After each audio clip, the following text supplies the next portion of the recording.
So next up, guys, we've got a BAZOOKA FARMSTAR 9-liter power unit on Kaufman trailer, be a John Deere 9-liter motor there.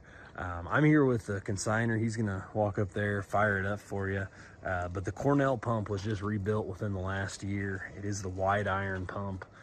You use it in sand is the way he kind of described it to me, I guess. And then Nexus controls. It's got the ramps and obviously that front compartment there to go ahead and have a UTV or a side-by-side or four-wheeler there up front. 5,470 hours or so. We'll make sure we have a picture of that with the listing. It's just kind of going through the startup protocol, and then as soon as he gets done with that, it'll fire right up. It is a cold day, but starts nice and easy. Starts right up there, guys.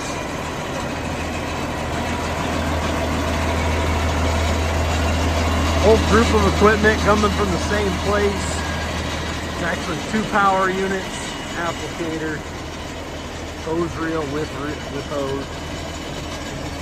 If you want to get into the ship pumping business, this is very clean equipment. It's been well maintained.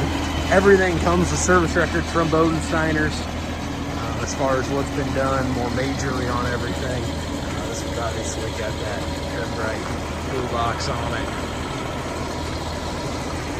Starts, runs nice and easy. They would have just used these recently, so they're ready to go to work here in the spring. Starts and runs smooth there, guys. 5,470 hours. Nexus controls, wide iron pump, all those things. So we'll have plenty of pictures, but there's a quick demo. The 9-liter power unit. I feel like that's auction time, old 20 auctions.